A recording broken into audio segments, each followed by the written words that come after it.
Bien, después de nuestra seudá, comida en honor del Yom Shabbat, acá estamos nuevamente en nuestro centro de reuniones, en nuestra Kehilá, ya para los servicios propios de la tarde de este día sagrado. Hoy es día 5 de julio del año 2025 y día 9 de Tamuz, el mes cuarto en el calendario hebreo del año 5785 de la creación del mundo. Así que Shabbat Shalom y bienvenidos todos a estudiar Torah, hoy Parashá Hukat, para continuar explorando, descifrando o clarificando nuestra parashá de la semana. Antes de comenzar a abrir el capítulo 21 del Sefer Bemidbar, o libro de números, quiero que hablemos un poco acerca de la muerte de Aarón a Cohen. La muerte del Cohen Gadol Aarón, la cual tenemos al final del capítulo 20. Hablar de Aarón, por supuesto, es hablar de uno de los principales maestros o principales pastores de Torah que el Eterno ha dado a los hijos de Israel. Aarón, de hecho, es la viva personificación de la humildad. La viva personificación de la serenidad, la calma, la paciencia, la shalom en todo el sentido de la palabra. Así era Aarón. Así era Aarón. Siempre buscó la concordia o la armonía entre los hijos de Israel. De tal manera que, como sabemos, donde habían personas en conflicto, ahí estaba Aarón. Donde habían matrimonios con problemas, ahí estaba Aarón. ¿Y qué estaba haciendo? Sí, estaba mediando entre las partes, estaba buscando la reconciliación y la shalom entre los involucrados y trayéndolos nuevamente a la concordia, a la armonía, a la fraternalidad, a la hermandad y al compañerismo. Así era él. Y por eso es que a la hora de la elección del Cohen Gadol, Hashem dijo, ¿quién más que Aarón es el indicado? Él busca siempre la shalom entre sus hermanos. Él es el indicado para hacer la shalom entre el cielo y la tierra. Bueno, en el año 40 de la salida de los hijos de Israel de Misraim, el Eterno habló a Moshe en Rosh Hodesh del mes quinto. ¿Cómo se llama el mes quinto?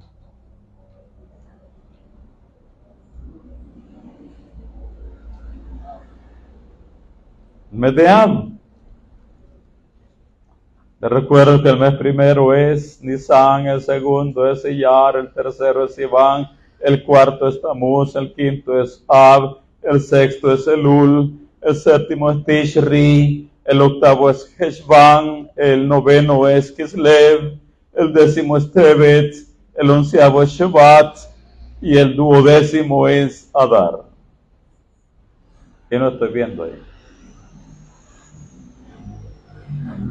Así que en el año 40 de la salida de los hijos de Israel de Misraim, en Rosh Hodesh, del mes de Ab, mes quinto, y siendo Aarón ya de 123 años de edad, Hashem habló a Moshe con respecto a su hermano. Y dice en el capítulo 20, Sefer Bemidbar, libro de Números, versículo del 25 en adelante. Le dijo el Eterno a Moshe: toma a Aarón y a Eleazar su hijo y hazlo subir al Or Ahar. Así verá Manolo. Or Ahar. Y desnuda a Aarón de sus vestiduras y viste con ellas a Eleazar su hijo, porque Aarón será reunido a su pueblo y allí morirá. Y Moshe hizo como el Eterno le mandó. Y subieron al monte de Or, al Or Ahar, a la vista de toda la congregación. Y Moshe desnudó a Aarón de sus vestiduras, y se la vistió a Eleazar su hijo. Y Aarón murió allí en la cumbre del monte, y Moshe y Eleazar descendieron del monte. Y viendo toda la congregación que Aarón había muerto, le hicieron duelo por 30 días todas las familias de Israel. Dice el versículo 29, y viendo toda la congregación que Aarón había muerto, le hicieron duelo por 30 días. ¿Quiénes? ¿Pero quiénes? Sí, pero ¿quiénes? Sí, todos. ¿Pero quiénes lo sintieron más? Acabo de decirlo. Todo acabo de decirlo. Todas aquellas personas a las que Aarón en su momento había traído a la restauración, a la shalom, a la concordia, a la armonía. Todas aquellas familias o matrimonios que habían estado en conflicto y que Aarón había traído shalom a esos hogares. Y por supuesto todo a mi Israel. Ahora, de este versículo 29 aprendemos la lección que uno siempre debe tener gratitud con todas las personas que de una o de otra manera nos hayan hecho mucho bien.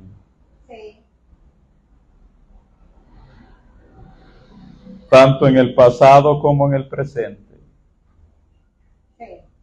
Amén, amén. Y esa es la lección de este versículo 29.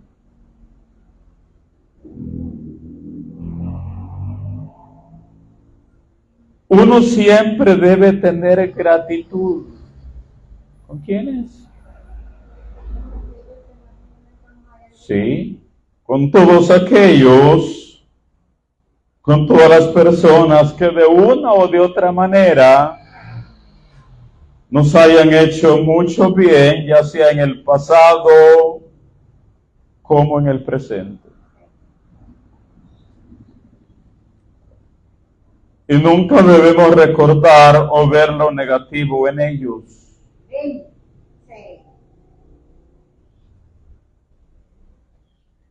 Sea en el área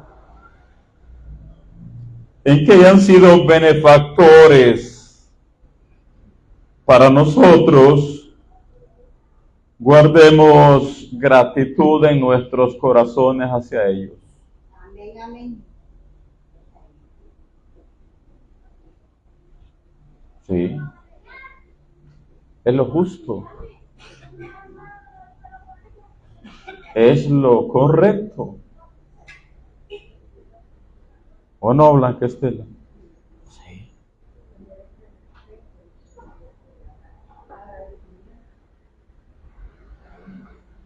Y no digamos de nuestros maestros de Torah que en el nivel espiritual donde hayan estado o estén ellos, son un árbol espiritualmente hablando para nosotros. Y nos dan sombra, nos dan cobijo, nos dan protección espiritual. Nuestros maestros de Torah, ya sea en el pasado o en el presente, son un faro de luz por la enseñanza de su Torah. Nos envuelven con su campo energético. Nos protegen con su campo energético. Activan nuestra conciencia y son, por supuesto, nuestros padres espirituales. O lo fueron o los siguen siendo. ¿Qué cosa dije? Nuestros padres espirituales. De hecho, nuestros maestros de Torah, ya haya sido los que el cielo nos dio en el pasado o en el presente, los maestros de Torah, oiga, son un don del Eterno para las congregaciones. Amén, amén, amén. ¿Sí? ¿Qué son los maestros de Torah? Dije. Son un don del Eterno para nuestras congregaciones. Y por lo tanto, hagámosle más fácil su trabajo. Y si ya murieron, o si están vivos y ya no son para nosotros nuestros educadores espirituales, siempre honremos su memoria. Amén. Amén, amén. Siempre. Sí. Esa es la lección acerca de la muerte de Aarón y de cómo las familias de los hijos de Israel le lloraron. Mostrando así, ¿qué cosa? Gratitud. Bueno, y así llegamos ahora al capítulo 21. Su contexto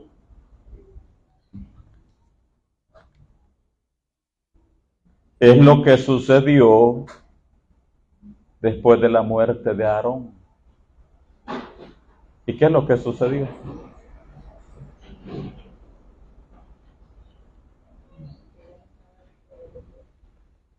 ¿Qué sucedió? Que fueron retiradas las nubes de gloria. Cuando Aarón murió, las nubes de gloria desaparecieron.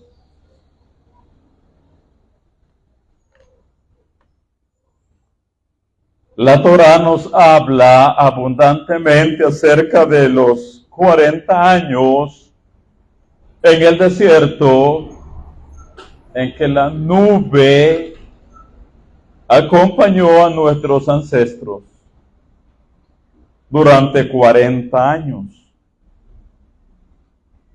Hablar de las nubes de gloria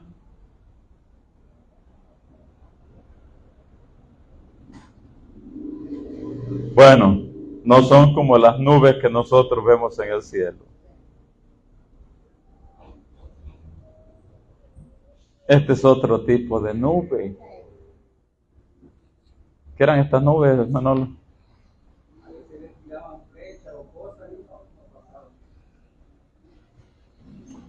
Las nubes de gloria eran la azúcar de los hijos de Israel en el desierto. ¿Qué cosa era? Y como la azúcar es un aspecto meramente místico, esotérico, estas nubes de gloria que acompañaron a nuestros ancestros en el desierto por 40 años, estaban por encima de ellos, estaban a los 4 lados de ellos y estaban debajo de ellos. ¿Cuántas eran en total, Manuel?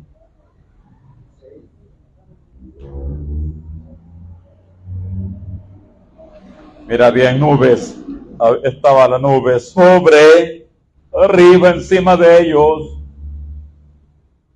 a los 4 lados, e Israel en medio, o dentro. Estas nubes, en su sobrenaturalidad, los elevaba espiritualmente. Y también los elevaba por encima de las leyes de la física. Eran sobrenaturales. Imagínense que los elevaba, ¿de qué manera? Dije? Espiritualmente, ¿qué más dijimos? Por encima de las leyes de la física. Esta es la razón del por qué durante los 40 años en el desierto, la ropa de nuestros ancestros siempre parecía recién salida de... Esta es la razón del por qué la ropa iba creciendo o ampliándose según el crecimiento del niño o de la niña. Esta es la razón del por qué el calzado de ellos no se envejeció durante 40 años e iba creciendo con ellos según el desarrollo del niño o de la niña. ¿Por qué razón?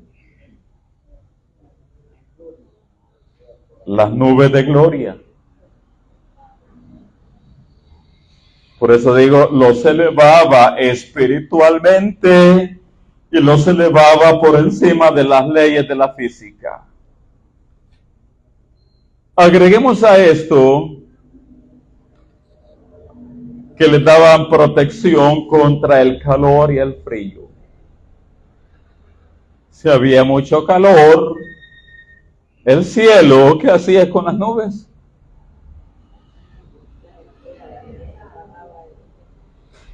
¿Se hacía qué, dije?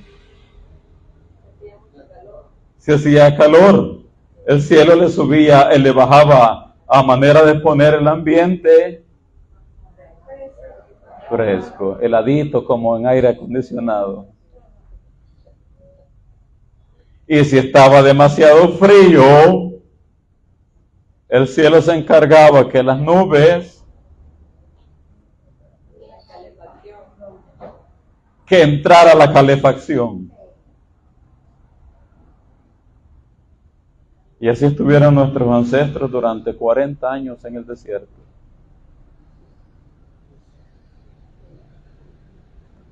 Además, eran una barrera o un escudo protector contra los misiles de los enemigos. Era una barrera espiritual. Y por lo tanto, las nubes de gloria eran una distinción de nuestros ancestros por sobre todas las naciones del mundo. Todos podían decir, Hashem está con ellos. Ahora, estas nubes, sabemos que el Eterno las dio a Israel por el mérito de Aarón.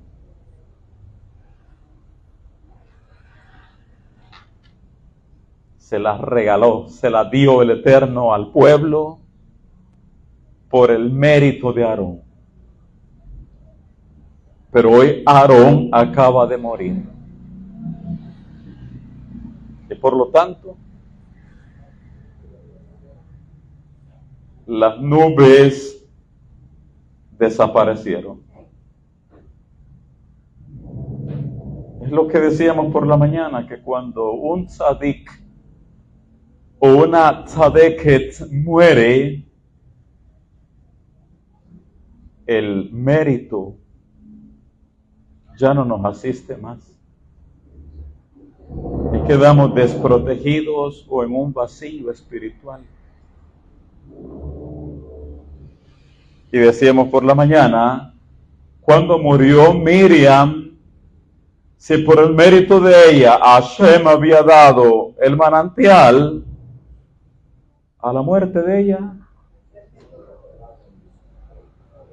ya no hubo más agua. Las nubes de gloria, habiendo sido dadas por el mérito de Aarón, al morir hoy el Cohen Gadol, ¿qué ocurre con las nubes? Desaparecieron. Cuando Aarón muere en un 7 de Adar, ¿cuándo quién dije? Corrijo. Cuando Moshe muere un día 7 de Adar, y dado que el maná, el manjú, había sido dado a Israel por el mérito de Moshe, una vez murió Moshe, ya no hubo maná. ¿Cuál es la lección, Manolo?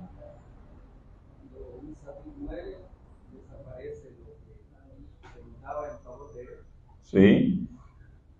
Así que habiendo muerto Aarón y desaparecido las nubes, Israel quedó desprotegido.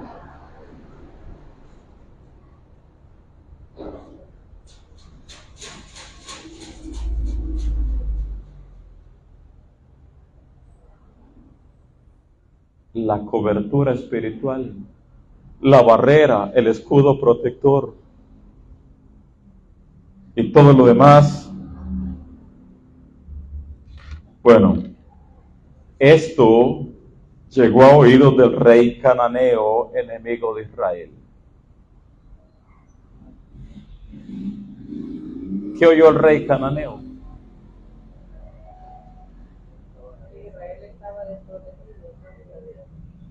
Ya no hay escudo protector para Israel. ¿Y qué dijo el enemigo? Hoy es cuando. Ahora sí son pan comido. Vamos con todo. Dijeron, Hashem los ha desamparado. Y para ellos la evidencia era que ya no estaban las nubes de gloria. Hashem los ha desamparado. Y por eso en el capítulo 21 y versículo 1 dice, cuando el cananeo, el rey de Arad, que habitaba en el Negev, oyó que venía Israel por el camino de Atarim, peleó contra Israel y tomó de él prisioneros. Bueno, esto nos lleva a la pregunta, ¿y qué pasó acá que el Eterno no protegió a nuestros antepasados? ¿Qué pasó acá?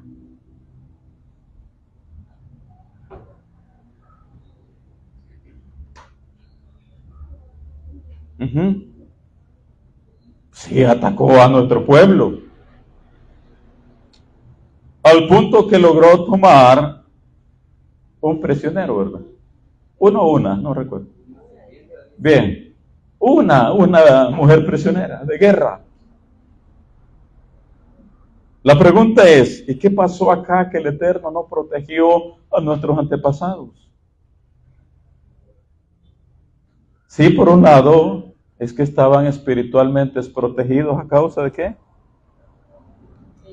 Ya no estaba la nube. Oiga lo que nos dicen los sabios.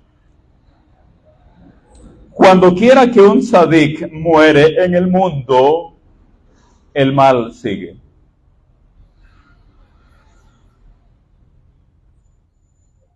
Porque sus méritos ya no escudan a su generación. Cuando quiera que un sadik muere en el mundo, el mal sigue. Porque sus méritos ya no escudan a su generación. Por consiguiente, después que Aarón fue reunido junto a su pueblo, los enemigos de Israel atacaron. Pero hay otra razón del por qué el Eterno no protegió de esto, o en este caso, a nuestros ancestros. Dice el versículo 1, cuando el cananeo, el rey de Arad, que habitaba en el Negev, o Negev, oyó que venía Israel por el camino de ¿qué? ¿Habrá algún, en sus Torot, algún comentario acerca del camino de Atarim, Derech Atarim?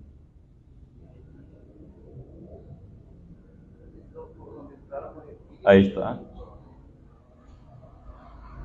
Eso es. Derech Atarim. ¿Y qué significa eso?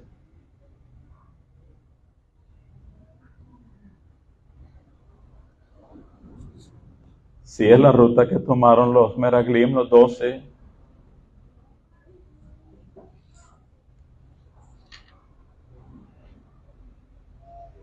Pero ¿cuál es aquí el todo?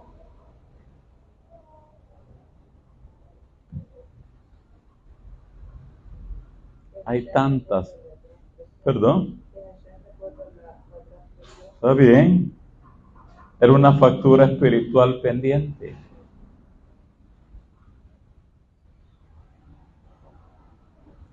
Bueno, dice acá en el versículo 1 que el cananeo es el que atacó, ¿verdad? Pero los sabios de la Torá dicen que no eran cananeos, sino amalequim. Amalecitas que se disfrazaron como cananeos.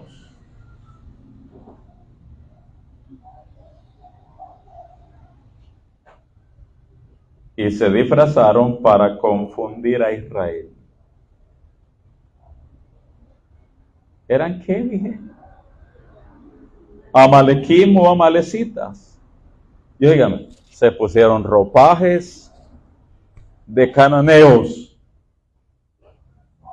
Comenzaron a hablar el idioma de los cananeos. Pero ellos eran amalequim o amalecitas. Esto lo hicieron para confundir a Israel. Y es que Amalek conocía perfectamente que cuando los hijos de Israel rezamos a Hashem, el Eterno nos responde.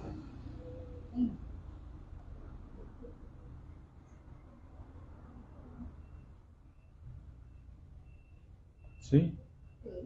Y eso lo sabían bien los amalequín. ¿Y de dónde lo aprendieron?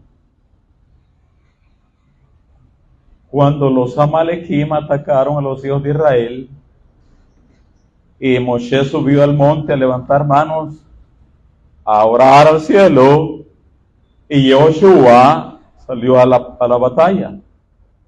Entonces los amalequim saben bien que cuando Israel clama al Creador, el cielo responde nuestras plegarias. Así que a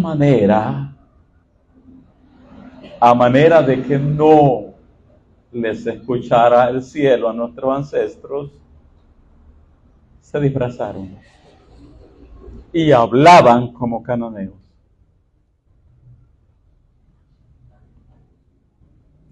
Dicen los sabios, Amalek había cambiado su lengua nacional para hablar el cananeo, con el fin de que Israel rogara al Eterno que le librara de los cananeos. ¿Ya?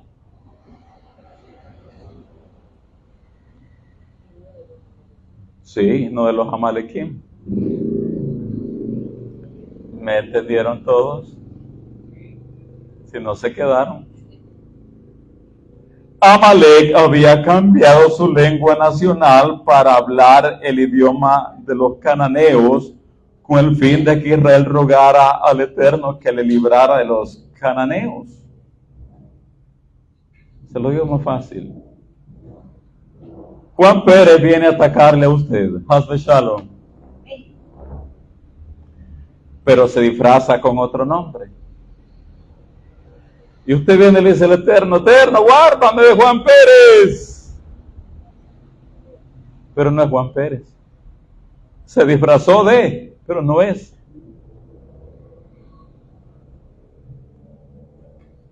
Entonces, ¿qué va a pasar con el cielo? Entonces los amalequim vinieron disfrazados y hablando como cananeos, los amalequim, para que cuando los hijos de Israel dijeran al cielo, líbranos del cananeo. No había ningún cananeo atacando a los hijos de Israel. ¿Si no, quién es Rosa Miriam? La veo algo. Sí. Mire qué astucia la de los enemigos de Israel. Amalek había cambiado su lengua nacional para hablar el cananeo con el fin de que Israel rogara al Eterno que le librara a los cananitas. Amalek, bueno, no era cananita. Ahora, habiendo comprobado que sus vestiduras eran las de los amalequitas y solo su lengua era de los cananitas, Israel decidió e hizo una plegaria neutral.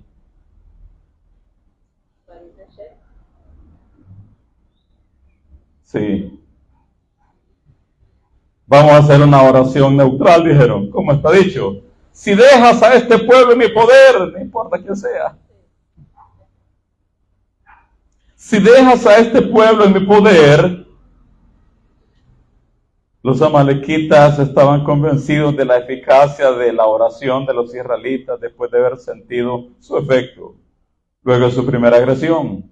Es posible que sea para conmemorar esa batalla que nuestros hijos tienen la costumbre de disfrazarse en Purim, fiesta que celebra el fracaso de nuestros adversarios, siendo Amán descendiente de Amalek. Hay que aprender de la astucia de los enemigos y no ser tan confiados, ni tan tan ingenuos, ni tan Por eso es que la Escritura, los hijos de Israel nos llama a ser ovejas por dentro y nos llama a ser sencillos como palomas, pero también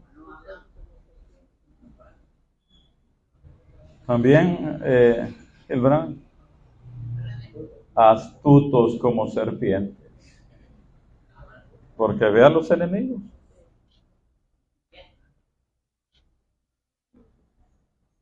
Entonces dice el 21, 1 al 3, cuando el cananeo, el rey de Arad, que habitaba en el Negev, oyó que venía Israel por el camino a Tarim, peleó contra Israel y tomó de él prisioneros. Entonces Israel hizo voto al Eterno y dijo, si en efecto entregares este pueblo en mi mano, si entregares a quién, dijo, no dijo si entregas a los cananeos en nuestras manos. Bueno, a saber quiénes son, pero Eterno, si entregas este pueblo en nuestras manos, yo destruiré sus ciudades.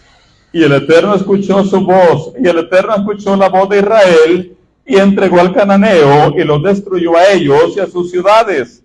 Llamó el nombre de aquel lugar Horma. ¿Es Horma o Horma? ¿Está con Het o con Hei? Sí, pero digo en hebreo. ¿Está con Hei o con Het? Bueno, después tenemos el caso de las serpientes ardientes. Las serpientes ardientes. Oiga, el Creador envió un montón de serpientes sobre nuestro pueblo.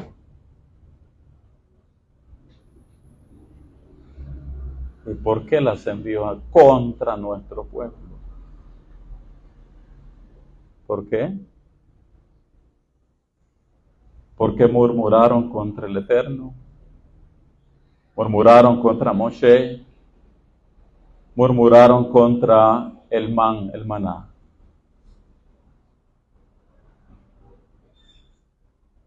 Se quejaron, renegaron, hablaron mal del Eterno, hablaron mal de Moshe y hablaron mal del man o el maná. Y la razón es que el pueblo se desanimó. Ya era el año 40 de la salida de Egipto, ya los 38 años del decreto de muerte ya pasó, y como que van de regreso. Camino al Yam Suf, como que van de regreso. Así que se quejaron contra el Eterno, contra Moshe y contra el man.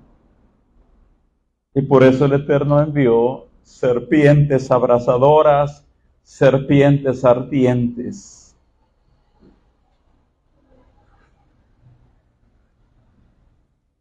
Oiga, serpientes y escorpiones, si de esto estaba lleno el desierto.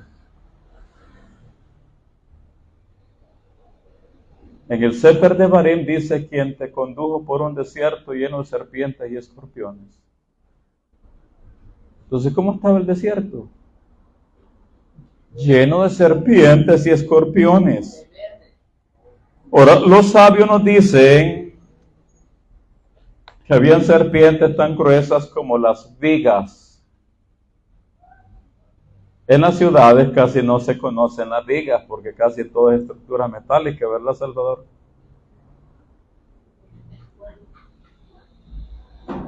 Pero aquellos que conocen los pueblos, la zona rural y las casas con vigas de madera, ¿cómo son esas vigas, Vidal?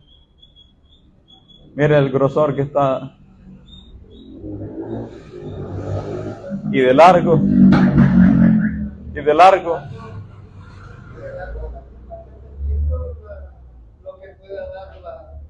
Bueno, así eran las serpientes en el desierto.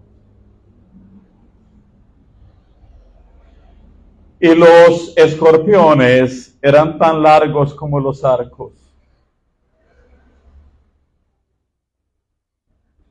Pero no había problema. Al principio no había problema porque los sabios de la Torah nos dicen que las nubes de gloria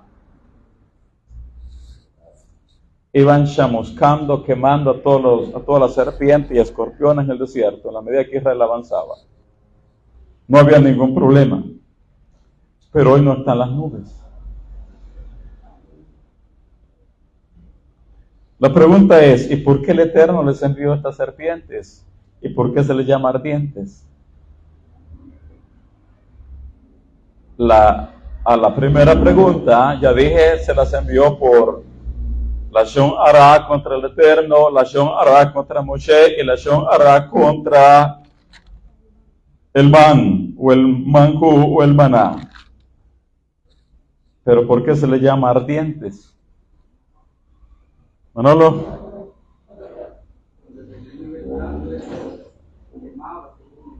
Sí, así dicen los sabios, ¿qué? Porque eran venenosas y era tan fuerte el veneno que les quemaban. Cuando una persona era mordida por una serpiente de estas, sentía que se quemaba. Entraba en una fiebre elevadísima.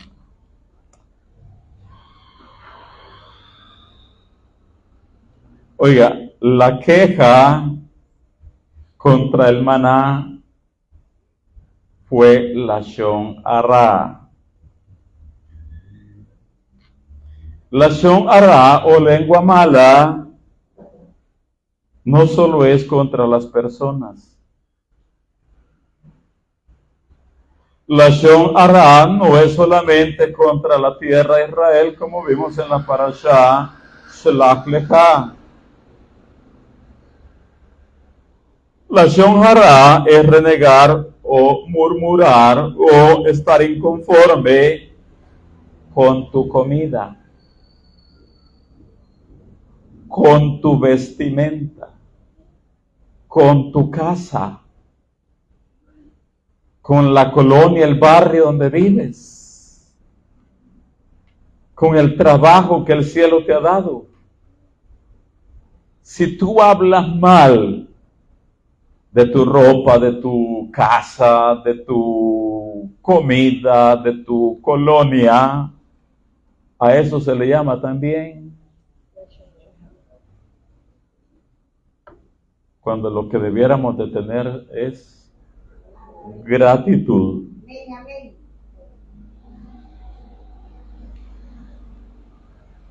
Dicen los sabios que el que los hijos de Israel hablaron mal contra él, contra el Eterno, Hashem dijo, pero lo que el Eterno no podía pasar por alto era que hubieran hablado mal de Moshe. Y oiga esto. Un principio en la fe judía dice que Hashem se preocupa más por el honor de los justos que del suyo propio.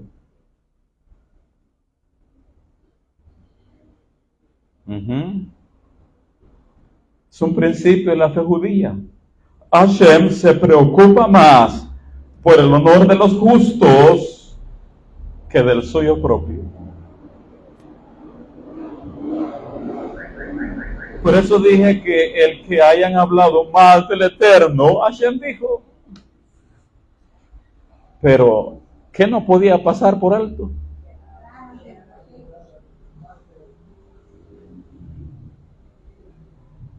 Así que el Eterno castigó a la población con las serpientes ardientes por criticar y hablar mal de Moshe, su gran maestro. Y no tanto por... ¿Qué dice ese principio, Rosa Miriam? El Eterno se preocupa más por el honor de David que por el... ¿Qué le parece ese principio, Manolo? ¿Cómo dice el principio? En sus palabras.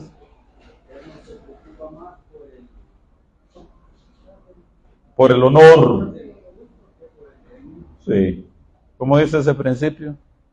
El Eterno se preocupa más por el honor de los tzaddik que por el propio. Dicen los sabios, Hashem está más preocupado por el honor de los justos que del suyo propio. Por lo tanto, le dijo Moshe, mientras que los perdono por haber pecado contra mí, deben ser castigados por difamarte a ti. Por tanto, haz para ti, o sea, por el pecado contra ti, una serpiente ardiente. Ponle un mástil así ellos la verán y enfrentarán su ofensa contra ti.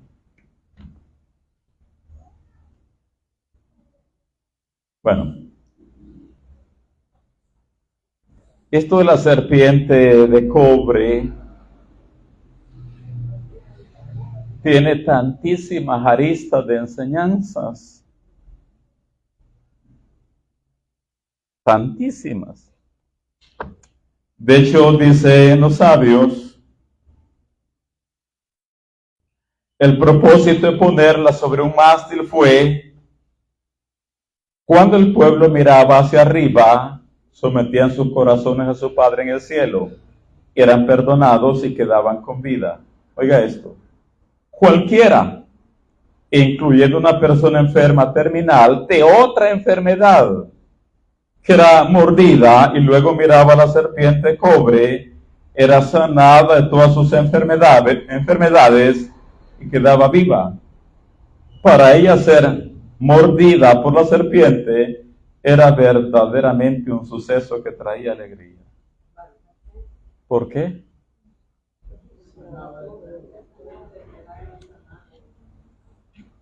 Ya estaba para el tigre.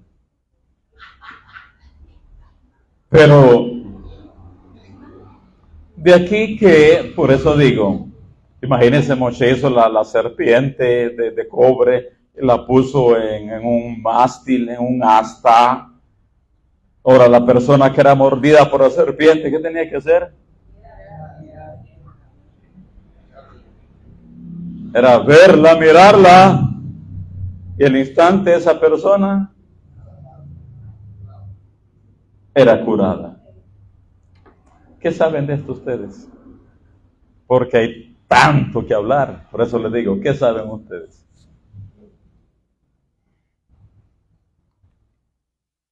Una cara dice, More, que eso de ver hacia arriba es para que nosotros reconozcamos a nuestro Creador en todo. Y que puede ser que sea algo tan pequeño y tan simple como solo levantar la vista, pero que para que hagamos conciencia de que dependemos de nuestro Creador. Esa es una cara. ¿Usted qué más sabe? El que se enfría con el veneno es medida por medida de la Shon Hara, porque dice que las personas que hacen la Shon Hara, cuando ven algo, les agarra ese fuego interno por querer contarlo. Eso fue la medida por medida del veneno, se sintieron ese fuego. Y el hecho de ver la serpiente significa ver lo que a uno le pasó, tratar de encontrar la causa, y uno dice, me imagino por qué me pasó eso. Eso significa que uno logra verlo. Vio la serpiente y eso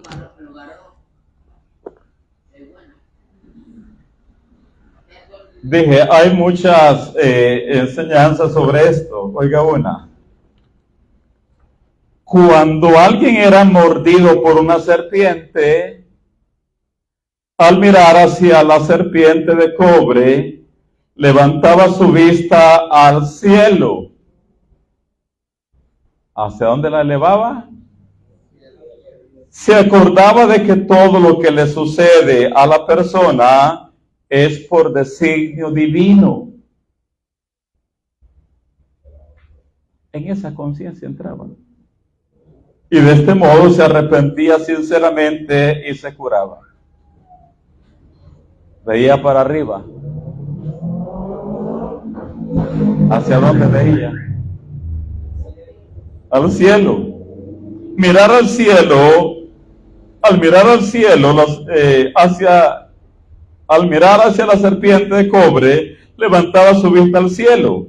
Se acordaba de que todo lo que le sucede a la persona es por designio divino, y de este modo se arrepentía sinceramente y se curaba. Esa es una. Otra, oiga lo que dicen los sabios. Por supuesto, ni una breve mirada, ni intenso mirar a la serpiente podía efectuar una cura. Más bien, Hashem implicaba que una persona afligida que dirigía su corazón en dirección al cielo, mirando a la serpiente con los pensamientos apropiados de Teshuvah, sería curada. Un rasha no se recuperaría mirando a la serpiente. ¿Qué más? Los sabios dicen que al mirar la serpiente o hacia arriba, era someter el corazón al Padre que está en el cielo. ¿Qué es someter el corazón al Padre que está en los cielos?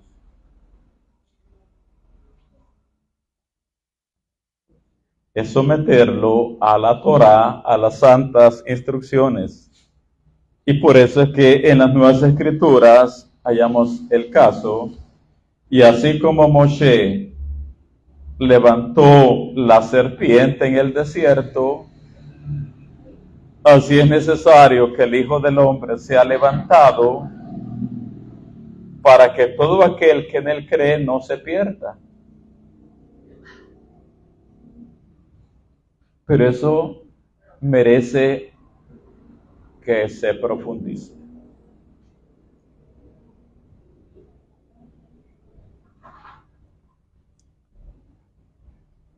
Yeshua es la encarnación de la Torah. Él es la Torah viva, la Torah viviente. Y por lo tanto, ver a Yeshua, si queremos decirlo en este caso, más allá de ver una persona, si estamos diciendo que es la encarnación de la Torah, es ver la Torah. Y en la medida que uno mira la Torah, el corazón se somete a ella, en esa medida hay vida. Hay vida. No es solo el hecho de creer, de hecho ese creer, ese emuná, es acción en la Torah. Ahora, los sabios también nos dicen, los sabios del sol, y esto es todavía un poco más profundo. Dice, tan solo ver a la serpiente creaba una conexión con el Eterno e invocaba el poder de la sanación. Tan solo ver a la serpiente creaba una conexión con el Eterno e invocaba el poder de la sanación. De hecho, veremos otro momento fuera de cámaras, que la serpiente no siempre es algo negativo.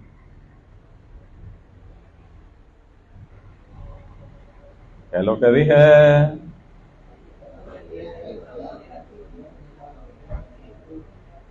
Incluso los sabios del sol dicen que soñar con serpientes, ¿ah? Sí, pero ¿qué significa? ¿Qué significa eso en los sabios? ¿Ah?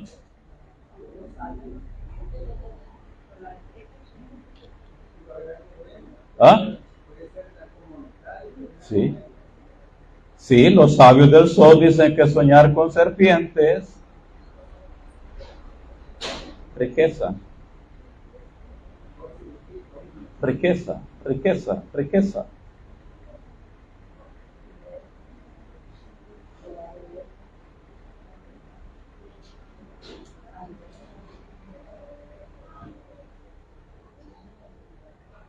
Bueno, entonces dice el 21:8.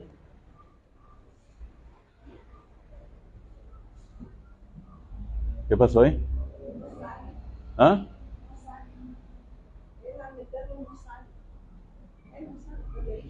O sea, quería que corriera este más para acá. Versículo 8, el Eterno dijo a Moshe, hazte una serpiente ardiente y ponla sobre un asta, y cualquiera que fuere mordido y mirare a ella, vivirá. Y Moshe hizo una serpiente de cobre y la puso sobre un asta. Y cuando alguna serpiente mordía a alguno, miraba a la serpiente de cobre y vivía. Bueno, y ya para casi ir cerrando esta sesión,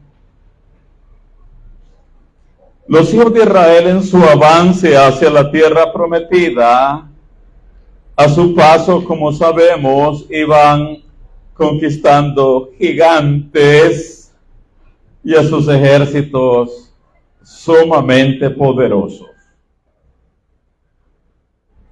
El primero fue Sihón, el rey Emorí, el rey Amorita, el rey Amorreo. Y el segundo fue Og, el rey de Bashán. Vamos a cerrar con esto último. La batalla contra Og, el rey de Bashán. Capítulo 21, versículo 32. Dice, también envió Moshe a reconocer a Yaser. Y tomaron sus aldeas y echaron al amorreo, al amorita que estaba allí. Y volvieron y subieron camino de Bashán. Y salió contra ellos. ¿Quién salió? Og, rey de Bashán. Él y todo su pueblo para pelear en Edrei. Este Og era el último de la raza de los gigantes Premabul. ¿Qué dije que era? El último de los gigantes Premabul. ¿Sí?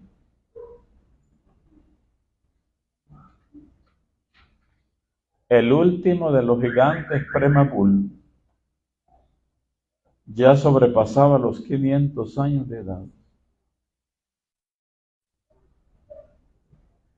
Y dice el 34, entonces el Eterno dijo a Moshe, no le tengas miedo. ¿Por qué tuvo que decirle esto? Porque si el Eterno debía preservarlo tanto. Porque Moshe tuvo temor.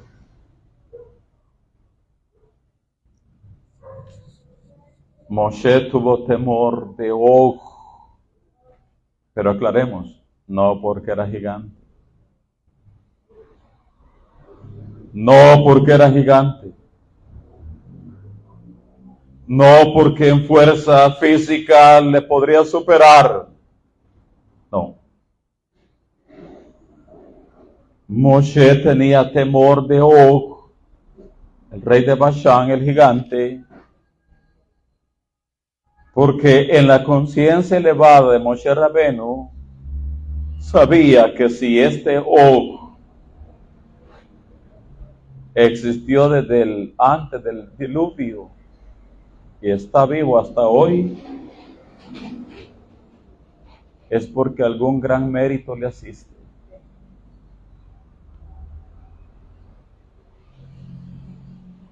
Alguna buena obra ha hecho porque el Eterno le ha dado larga vida.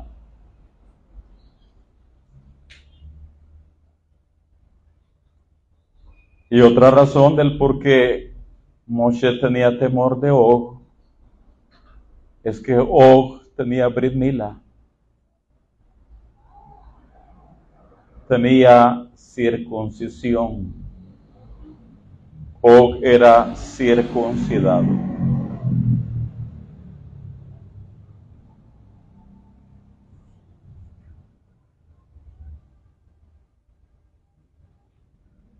Entonces, por eso el temor de Moshe era algún mérito le asiste del por qué el Eterno le ha dado larga vida. Además, tiene Brit Mila. Con lo segundo, Hashem le dijo a Moshe, no le tengas miedo. Es cierto que él tiene el sello de la circuncisión, pero la ha profanado. La ha profanado. Pero ahora viene lo otro. ¿Y qué gran acción habría hecho Og para que el Eterno le haya dado larga vida? ¿Qué gran acción hizo? Ustedes lo saben. ¿Qué acción hizo? Sería que le dijo a Sara que estaba ya.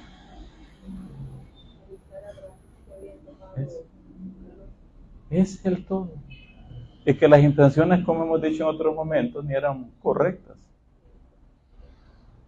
Los reyes del lejano oriente vinieron a la tierra Canaán y conquistaron o vencieron a los reyes y ejércitos de Sodoma y Gomorra. Y se llevaron cautivo a Lot, el sobrino de Abraham. Ahora viene Og, solo vino donde Abraham y le dijo: tu sobrino ha sido capturado por los ejércitos, por los reyes del lejano oriente. Fue lo único. Solo vino a darle aviso. Y por ese aviso que le dio, le ha valido el mérito a Og, que el Eterno le ha dado larga vida.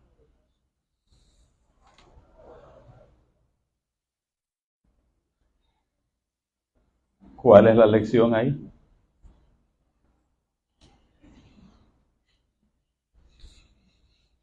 ¿Cuál es la lección ahí? Que muy pequeño puede ser un acto que hagamos nosotros con nuestro prójimo, para el Eterno es grande la recompensa que Él dará. Eso fue lo único que hizo Og. La lección es: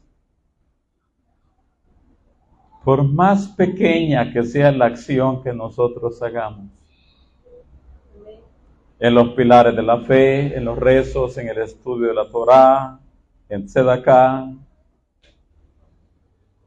con nuestro prójimo, por más pequeño que sea el acto, el resultado es gigantesco. Por eso decíamos por la mañana, dicen los sabios, dice el Zohar: abre para mí una puerta tan pequeña como el ojo de una aguja, y yo abriré para ti las ventanas de los cielos. Una acción pequeña genera en el mundo espiritual una acción grande. Algo tan pequeño que hizo Og. Y que, como ya hemos dicho, las intenciones del por qué vino a darle ese anuncio a Abraham ni siquiera fueron correctas. Porque lo que Og, y se lo recuerdo, quería fuera que Abraham saliera a la guerra a pelear al rescate de su sobrino, que lo mataran los reyes del oriente, y ya muerto Abraham, véngase conmigo la viuda. Esas eran las intenciones de Og, quedarse con la viuda. Y aunque las intenciones entonces ni fueron las correctas, pero aún así ¿qué? Sí. Además hay otra enseñanza. Ya casi cerramos.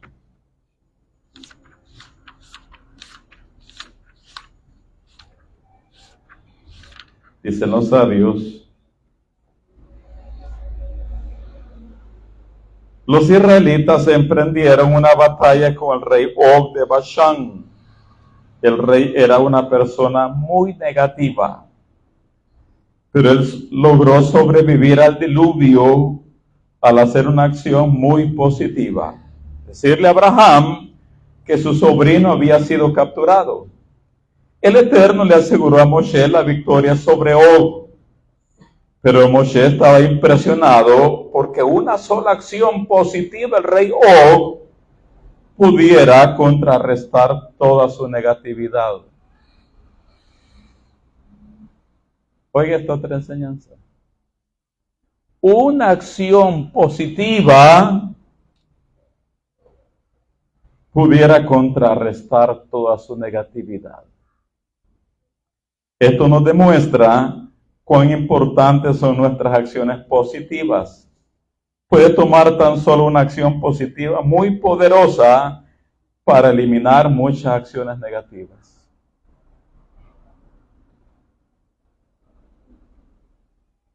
¿Lo vieron? ¿Lo oyeron? Se lo voy a decir así, parafraseado. Una persona puede ser muy, pero muy mala. Muy, pero muy negativa. Pero una acción positiva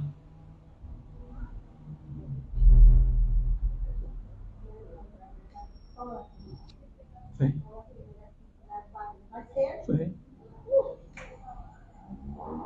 Repítalo otra vez. Ya le gustó, ¿verdad? Repítalo otra vez. Una persona puede ser muy negativa, pero con una acción positiva que haga, puede contrarrestar toda su negatividad. Bueno, amén, amén. En sus palabras, Manolo.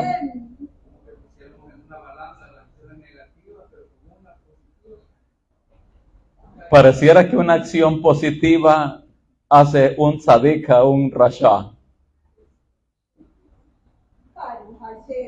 Una sola acción positiva, ustedes saben que le anula todos los malos decretos del cielo a esa persona.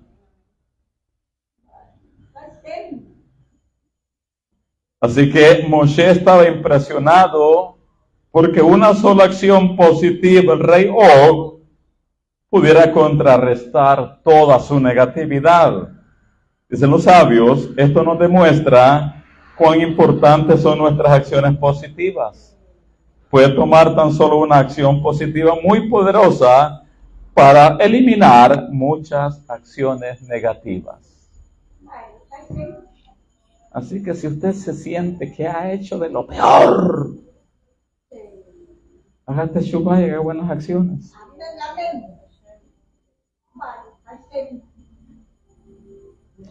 Bien, acá cerramos Jucat, nuestra parashá de la semana de este ciclo de Torah, año 2025, año 5785 de la creación del mundo. Shabbat Shalom para todos.